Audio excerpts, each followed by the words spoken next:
تو رو با یک آدم مهم شناس کردن میخواستم. خدایا خداوندا،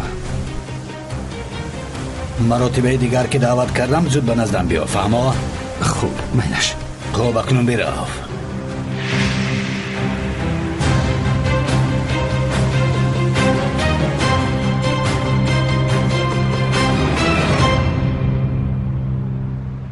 اینجا بوی بد میکرده است. فکری که بود که در اینجا جمعیم. این طور نگوی سمت. چگونه بوی؟ گوشت گوسفند است. به همین خاطر بوی میکند. گوشت گاو نبود. چقدر باز به طرف خانه طریق نآمده بودیم. خوب شده؟ درست. خوش آمدید. خوش آمدید. اینها را از پیش من گیرید. من نمیخورم. من میخورم.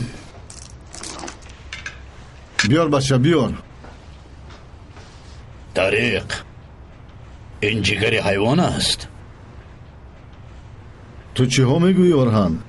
میدونی که جگری آدم چقدر مبلغ میستد. علاوه بر این جگری انسان هم به مثل جگری حیوان سخت بوی میکند. آنها نپخته در میگیرند. آخر خوراکی بی پول را به شما آوردن. باز چی میخواهید؟ خورید. طریق تو اون کار را یاد گرفتی. احسن به تو، آفرین. تشکر. میدونید این خوراک را کی خوب میپخت؟ کی؟ محیدین. او را محیدینی جگر پز نام میبردند. دیده بودم جگر پزی های او را. اگر نزد سگ پرتوی هم آن را نمیخورد. من او را کشته بودم، ولی او در پخت پز همتان نداشت. شاید این صحبت ها را یک سو گذاریم سری مسئله اساسی آییم. کارها خوب پیش نمی روند. یاوز زنگ زد. او حالا هم گم میزند. او 9 جان داشته است. ما جگری او را میکنیم. اکی طریق، تو خواطر نشو. تشکر. چی میگوید؟ پولی که او از تو گرفت در دست اوست. این مراتبه من خودم را میکشم. این را من حل میکنم. طریق جان، کی ها باز وقتی مستقلانه خلاصه برآورده ندامده است. دشمن را پراندی، کشته نتوانستی. دشمن صحت شد. اکنون او میداند که تیر از کدام سمت می آید. یعنی تو او را پراندی و اما او از آن دنیا برگشت. اکنون آرام شو. تو بی بازگشته به دروازه منگل نشود. آرهان حق است. مادام که او با تو زنگ زده باشد، پس او به عوض پول چیزی میخواهد. طریق را خواست. تو چی گفتی؟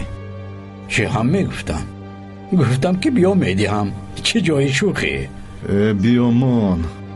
یعنی امکانیتی خوبی کشتن یوز. نفهمیدم. تو کمتر بخور طریق. خلسترین کم می شود. گردش خون باشد خوبتر می شود.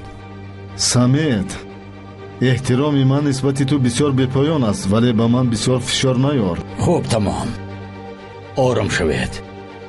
ما این کار را با روحی حل میکنیم. او به دام میافتد.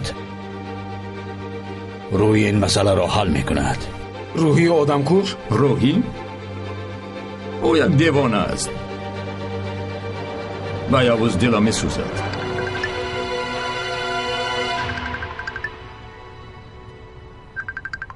او درگان. سمی، روز بخیر. روز بخیر. ببین ما اینجا همراه دوستان نشستیم. آنها هم به تو سلام میرسونند.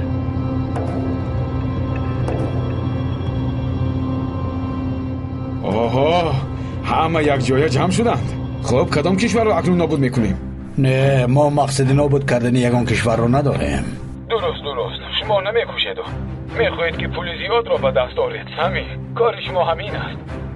من فکر میکردم که تو همراه مایی درگان. البته با شمایم.